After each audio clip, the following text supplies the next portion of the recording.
হাবিব সাল্লাল্লাহু আলাইহি ওয়াসাল্লাম মেরাজের রজনীতে জান্নাত এবং জাহান্নাম আল্লাহ তাআলার হুকুমে দেখেছিলেন। জাহান্নামের বিভিন্ন অঞ্চলে আল্লাহর রাসূল সফর করেছেন এবং বিভিন্ন অন্যায় অপরাধে যারা পৃথিবীতে লিপ্ত ছিল, জাহান্নামে সেই অপরাধীদের কি কি শাস্তি হচ্ছিল সেটা আল্লাহর রাসূল সাল্লাল্লাহু আলাইহি ওয়াসাল্লাম স্বচক্ষে দেখছিলেন। গত সপ্তাহে আমরা ব্যভিচারীর কি শাস্তি আল্লাহর রাসূল দেখেছিলেন সেটা আলোচনা করেছি। আজকে আমরা আলোচনা করব আল্লাহর রাসূল সাল্লাল্লাহু আলাইহি ওয়াসাল্লাম জাহান্নামের একটা এলাকা দিয়ে যাচ্ছিলেন। নবীজি দেখলেন একদল উলঙ্গ লোক, নারী পুরুষ উলঙ্গ, তবে তাদের লজ্জাস্থান একটা ছোট্ট নেকড়া দিয়ে আটকানো, সারা শরীর সারা দেহ নগ্ন, কিন্তু লজ্জাস্থানের সামনের দিক পিছের দিক একটা ছেঁড়া টুকরো কাপড় দিয়ে ঢাকা। এই লোকগুলো সোজা হয়ে হাঁটতে পারে না, দুই হাত এবং দুই পাও দিয়ে হাঁটছে, গরুর মতো, উটের মতো, চতুষ্পদ জন্তুর মতো দুই হাত এবং দুই পাও দিয়া তারা হাঁটছে জাহান্নামের মধ্যে। এবং উট আর ষাঁড়ের মতো করে তারা চড়ে চলে বিভিন্ন গাছ তৃণলতা খাচ্ছে। নবীজি তাকিয়ে দেখলেন এরা জাহান্নামের দুইটা বৃক্ষ থেকে খাবার খাচ্ছে। জাহান্নামের একটা বৃক্ষের নাম দরিয়া। সূরাতুল গাশিয়া আমার সামনে রয়েছে, মাঝে মাঝে আমরা ঈশান নামাজে এই সূরাটি তেলাওয়াত করি। জাহান্নামীদের খাবার কি হবে এই সম্পর্কে পবিত্র সূরাতে আল্লাহ রাব্বুল আলামিন বলছেন, লাইসা লাহুম তুআমুন ইল্লা মিন দরিয়া লা ইউসমিনু ওয়া লা ইউগনি মিন জু। জাহান্নামীদের খাবার হবে দরিয়া। দরিয়া একটা গাছের নাম, সেই গাছের ফল তারা খাবে। এই গাছের ফলটা বা গাছটা কেমন হবে? এটা প্রচণ্ড কাঁটাযুক্ত হবে এবং জাহান্নামী ব্যক্তিরা ক্ষুধার তাড়নায় এই কাঁটাযুক্ত গাছটাকে খেয়ে ফেলবে। আল্লাহ রসুল বলেন, মরা লাশ পচে গলে গেলে যতটা দুর্গন্ধ হয়, এই গাছের বা গাছের ফলের এর চেয়েও মারাত্মক দুর্গন্ধ হবে। আর এই বৃক্ষটা এত গরম হবে যে উতলানো পানি বা উতলানো দ্রব্য যেমন গরম, ঠিক তদ্রূপ দরিয়া নামক বৃক্ষের ফল বা ওই গাছটা এর চেয়েও বেশি গরম হবে। জাহান্নামী ব্যক্তি ক্ষুধার তাড়নায় এটাকে খেয়ে ফেলবে। আল্লাহ তাআলা বলছেন, লা ইউসমিনু ওয়া লা ইউগনি মিন জু। মানুষ খাবার খায় দুইটা উদ্দেশ্যে। এক নম্বর উদ্দেশ্য, তার যেন সুঠাম দেহ, সুস্বাস্থ্য বজায় থাকে। এই গাছটা এত নিকৃষ্ট গাছ, এটার কারণে দেহ কোনোভাবেই ঠিক থাকবে না। খাবার খাওয়ার দ্বিতীয় উদ্দেশ্য হইল ক্ষুধার নিবারণ করা, ক্ষুধা নিবারণ করা। ওয়ালা ইউগনি মিন জু। আল্লাহ বলছেন এই গাছটা এত কষ্ট করে গিলে খাবে, কিন্তু এর দ্বারা একটু ক্ষুধা নিবারণ হবে না, বরং খাওয়ার আগে জাহান্নামী ব্যক্তির ক্ষুধা যতটা ছিল, এই দরিয়া নামক বৃক্ষটা খাওয়ার সাথে সাথে ক্ষুধা আরো 1000 গুণে বেড়ে যাবে। তো এই ব্যক্তিরা জাহান্নামে হাত পাও দিয়ে পশুর মতো হাঁটছে, উলঙ্গ, শুধু টুকরো কাপড় দিয়ে তাদের লজ্জাস্থান সামনের এবং পিছনের অংশ ঢাকা। আর এই লোকগুলো খুঁজে খুঁজে দরির নামক বৃক্ষ খাচ্ছে। আর কোন বৃক্ষ খাচ্ছে? আল্লাহ রসুল সাল্লাল্লাহু আলাইহি ওয়াসাল্লাম বলেন, আরেকটা বৃক্ষ যেটা জাহান্নামীদেরকে খাওয়ানো হবে সেটার নাম হলো জাক্কুম। কি নাম? পবিত্র কোরআনের 2 জায়গায় জাক্কুম নামক বৃক্ষের আলোচনা এসেছে। একটা হলো সূরাতুদ দুখান। কোন সূরা? সূরাতুদ দুখান, আয়াত নম্বর 43, 44, 45, 46। আর আছে সূরাতুস সাফাত, আয়াত নম্বর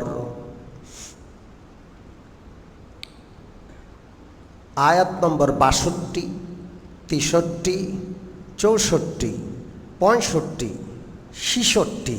সূরাতুস সাফাত। জাক্কুম নামক জাহান্নামের একটা বৃক্ষের কথা এখানে আলোচনা হয়েছে। জাহান্নামের এই বৃক্ষটার জন্ম হবে জাহান্নামের আগুনের ভিতর।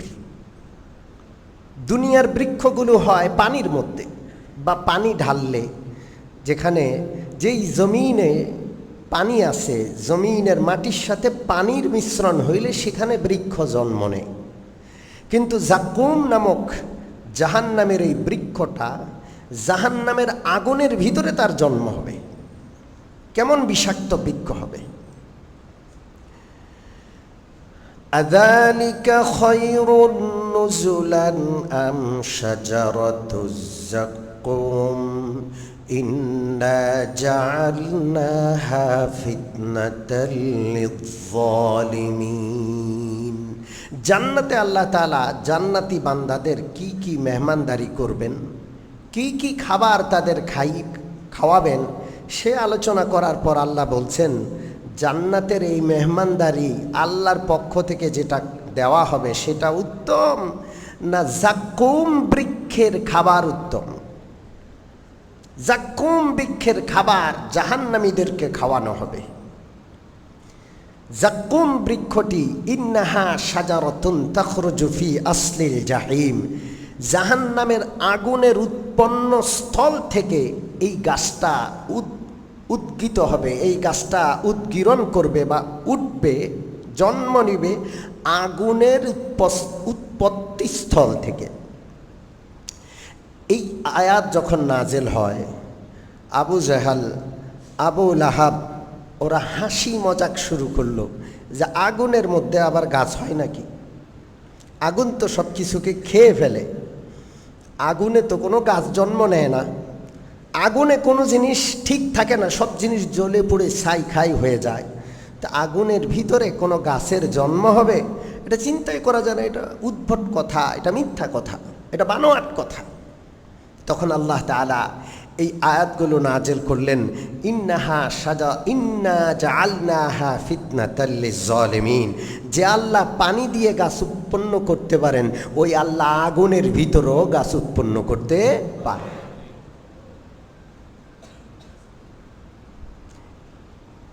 এই জাহান্নামী ব্যক্তিদেরকে, আবু জেহেল মার্কা লোকগুলোকে জাহান্নামের ভিতরে জাক্কুম বৃক্ষ খাওয়ানো হবে। ফাইন্নাহুম লাআকিলুনা মিনহা ফামালিউনা মিনহাল বুতুন। তাদেরকে ওইটা খাওয়ানো হবে, পেটটা পুরা ভর্তি করে দেওয়া হবে জাক্কুম বৃক্ষ দিয়ে। আর যখন তারা পেট থেকে সেই খাবার বের করবে, পেটে নাড়ি ভুড়ি সহ, আতুড়ি ভুজুড়ি সহ পেটের সব কিছু নিয়ে ওই খাবারটা বের হয়ে যাবে। যাই হোক, আসল কথায় ফিরে আসি। আল্লাহ রসুল সাল্লাল্লাহু আলাইহি ওয়াসাল্লাম জাহান্নামের ওই এলাকায় দেখলেন যে কিছু লোক হাত পাও চারোটা দিয়ে উট, গরু, ছাগলের মতো চতুষ্পদ জন্তুর মতো হাঁটছে। লজ্জাস্থানটা শুধু ঢাকা, সারা শরীর নগ্ন। ওরা জাক্কুম এবং দরির নামক জাহান্নামের বৃক্ষ তালাশ করে করে খায়। আল্লাহর হাবিব সাল্লাল্লাহু আলাইহি ওয়াসাল্লাম হযরত জিবরিলকে জিজ্ঞেস করলেন, জিবরিল এরা কারা?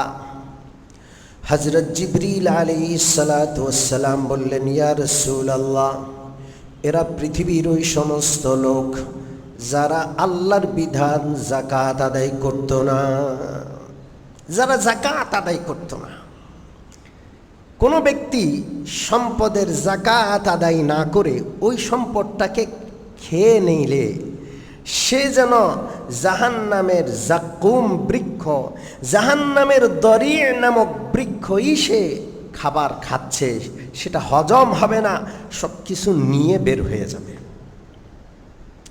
যাকাত এটা ইসলামের অনেক গুরুত্বপূর্ণ একটা বিধান।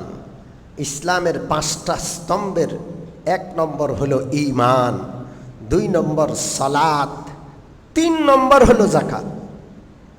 আমরা নামাজ ও রোজা বলি, হজ যাকাত, যাকাতকে সবার শেষে নিয়ে আসছি, কিন্তু পবিত্র কোরআন তেলাওয়াত করলে আকিমুস সালাতা ওয়া আতুজ যাকাত আল্লাযীনা ইউকিমুনাস সালাতা ওয়া ইউতুনাজ যাকাতা। সর্বপ্রথম সালাতের আলোচনা ঈমানের পর, এরপর পাশাপাশি কিসের আলোচনা? যাকাতের আলোচনা। মনে রাখবেন, নামাজ একটি সামাজিক ইবাদত, সমষ্টিগত ইবাদত। নামাজ জামাতের সাথে আদায় করতে হয়, নামাজ ব্যক্তিগত না। মুসলমানরা এখন মনে করে আমার ইচ্ছা, আমি জামাতে, আমি নামাজ পড়লে পড়লাম, না পড়লে না পড়লাম। না, বেনামাজি ব্যক্তি ইসলামী সমাজ ব্যবস্থাকে ধ্বংস করছে। কথা কি বুঝে আসছে?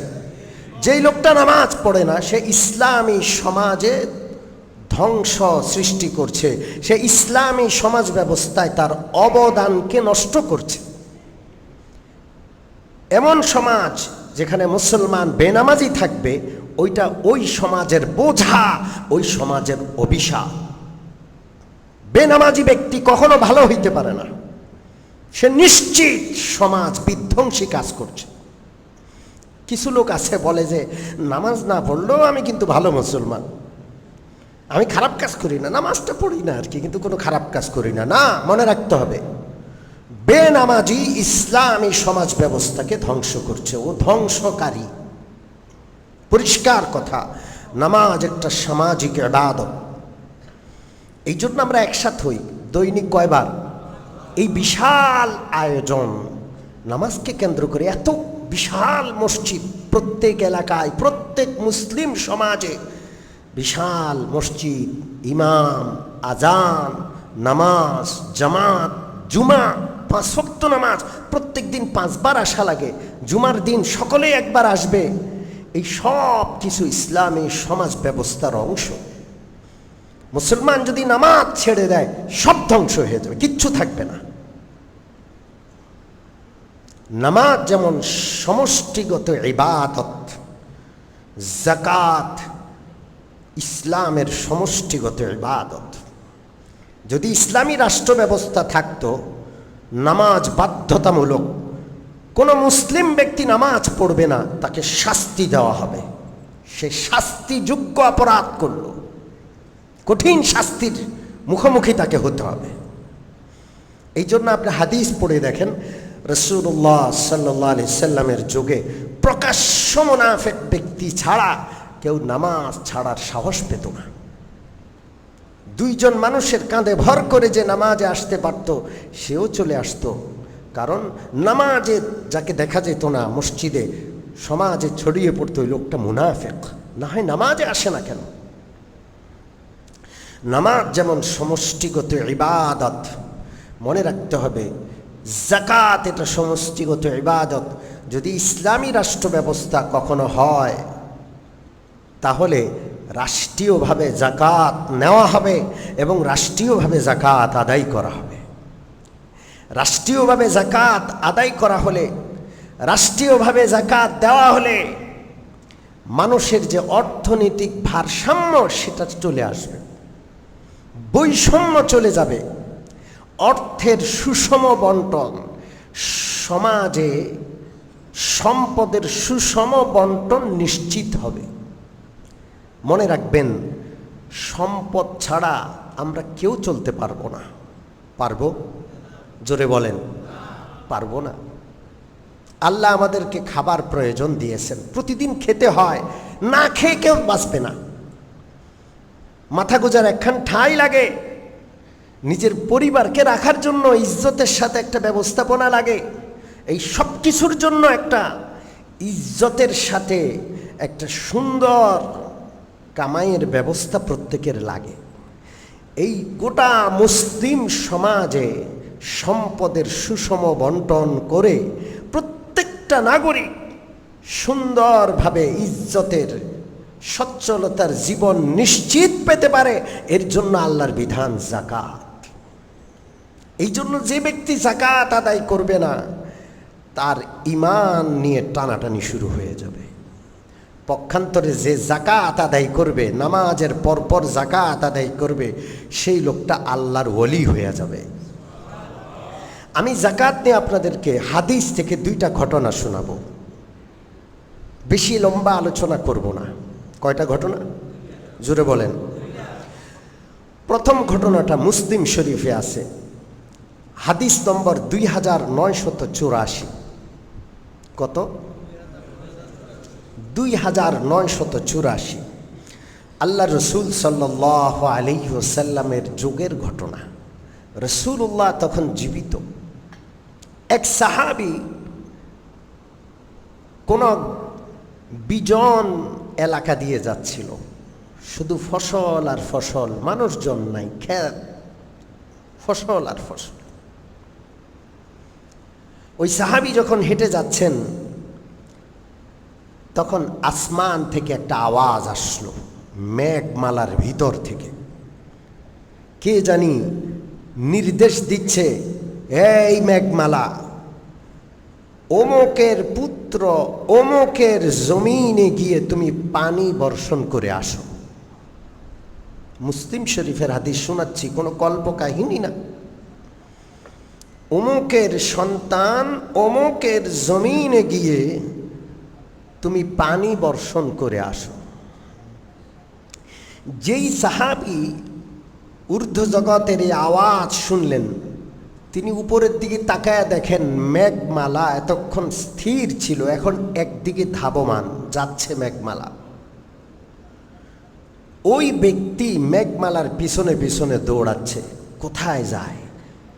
কি আওয়াজ আসলো? নাম তো শুনলাম, কোন জমিনের দিকে এই মেঘমালা আগায় এবং কোথায় গিয়ে বর্ষণ করে একটু দেখতে হবে।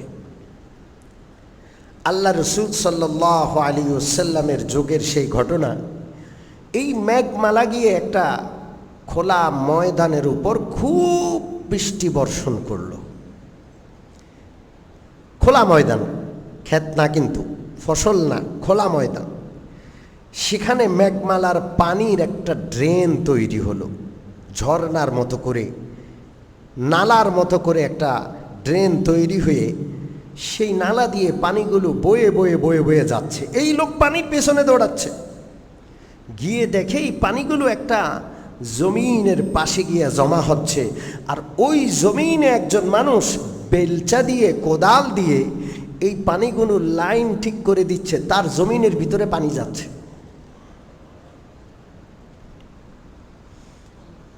এই লোক জিজ্ঞেস করলো, ভাই আপনার নাম কি? লোকটা বলল, আমার এই নাম। এই লোকটা তো আঁতকে উঠলো যে এই নামটাই তো আমি মেঘমালার ভিতরের আওয়াজ থেকে শুনেছি। কৃষক জিজ্ঞেস করলো, ভাই হঠাৎ করে আপনি কোত্থেকে আসলেন আর এইভাবে আমার নাম পরিচয় জিজ্ঞেস করছেন?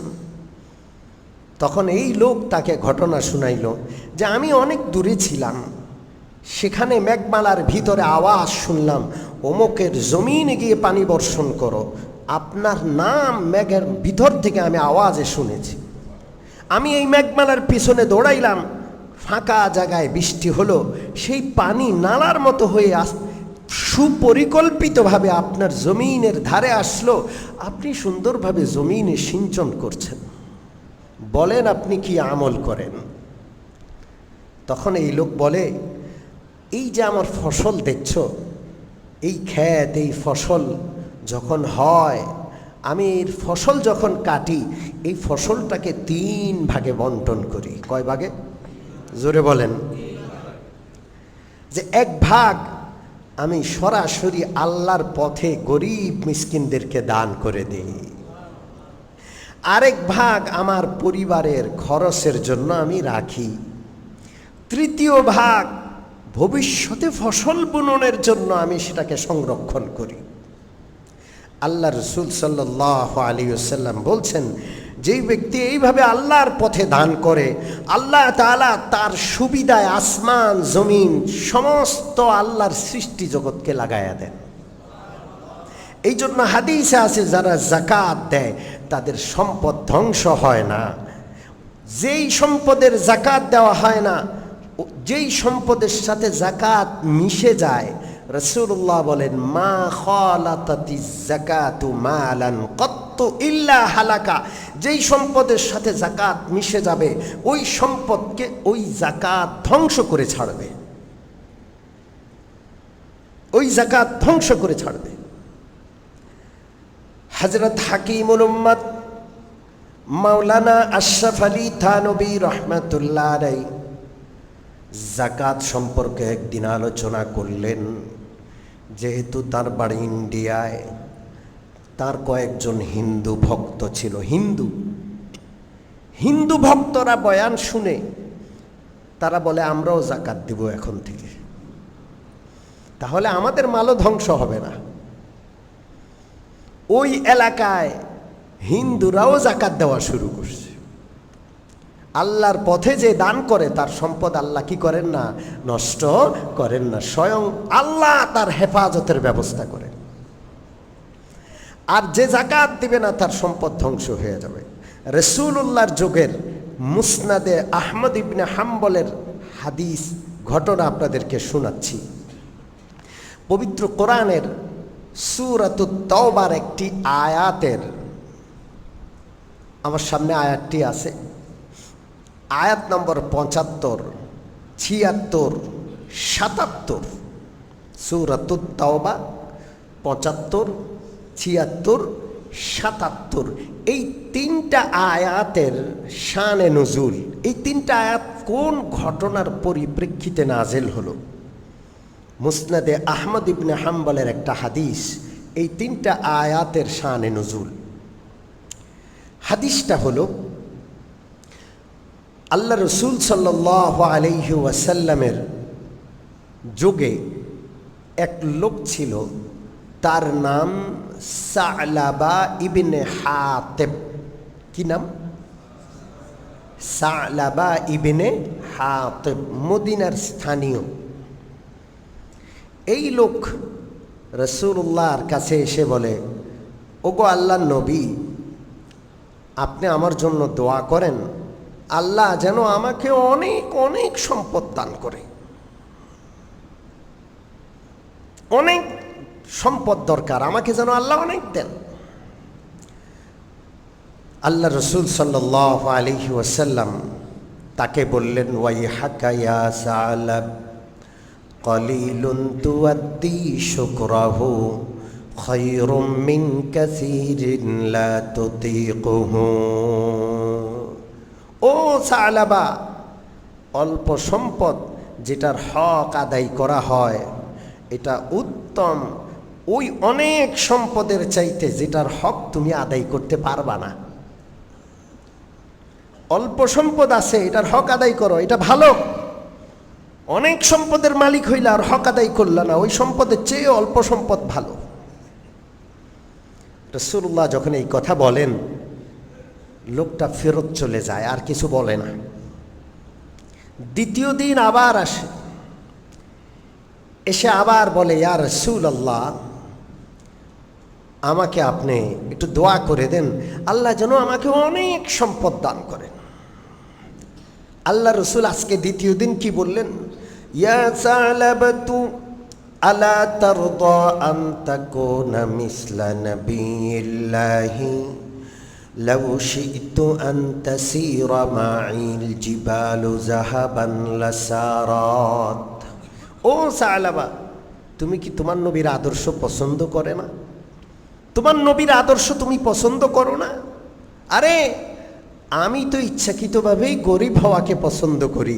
আমি যদি চাইতাম তো এই পাহাড়গুলো সোনা হইয়া আমার পিছনে পিছনে চলতো। আমি তো সম্পদ চাই না, তো তুমি আমার আদর্শ পছন্দ করো না? লোকটা আজকেও ফিরে চলে যায়, আর কথা বলে না। তৃতীয় দিন রাসূলুল্লাহ সাল্লাল্লাহু আলাইহি ওয়াসাল্লামের কাছে এসে আবার একই আবদার, হুজুর একটু দোয়া করেন, আমার অনেক সম্পদ হয়ে যাক। আল্লাহ রসুল সাল্লাল্লাহু আলাইহি ওয়াসাল্লাম অগত্যা তার জন্য দোয়া করলেন, আল্লাহ ওকে অনেক সম্পদ দিয়ে দেন। বাস দোয়া করতে দেরি, এই লোকটা পশু পালন করত। পশু, এই পশুর মধ্যে এত পরিমাণ বরকত হলো যে পশু দিন দিন বেড়ে যাচ্ছে, রাখার জায়গা হচ্ছে না। তখন সে মদিনায় যেখানে তার বাড়ি ছিল সেখান থেকে বাড়িটা একটু দূরে নিয়ে আরো বড় জায়গা নিল। কিছুদিন পর পশুর সংখ্যা এত বেড়ে গেল ওখানেও জায়গা হচ্ছে না, আরো দূরে গিয়ে আরো বিশাল জায়গা নিল। এখন সে যে মদিনা থেকে আস্তে আস্তে দূরে সরছে, প্রথমে তো 5 ওয়াক্ত নামাজ মদিনার মসজিদে আদায় করত। এরপর যখন দূরে চলে গেল 5 ওয়াক্ত নামাজ আদায় করতে পারে না, 2 ওয়াক্ত। এরপর যখন আরো দূরে চলে গেল, এখন আর ওয়াক্তিয়া নামাজ পড়তে পারে না, জুমা পড়ে। আরো দূরে চলে গেল, এখন আর জুমায়ও আসতে পারে না। কথা কি বুঝায় আসছে? সম্মানিত মুসল্লিয়ানে কেরাম, আপনি আপনার দোকানের কারণে নামাজ আদায় করতে পারেন না, আপনার সম্পদের ব্যস্ততায় আপনি সালাত আদায় করতে পারছেন না, এই সম্পদ আপনার জন্য কল্যাণ বয়ে আনবে না। মনে রাখবেন, সম্পদের আধিক্য যদি আপনার ইসলাম থেকে, নামাজ থেকে, দিন থেকে দূরে সরার কারণ হয়, সম্পদ বাদ দিয়ে দেন, ছেড়ে দেন, ওই দোকান ছেড়ে দেন, ওই ব্যবসা কমায় ফেলেন, গুটায় ফেলেন। সালাবা এত দূরে চলে গেল, এখন আর নামাজ নাই, জুমা নাই, জুমায় আসতে পারে না।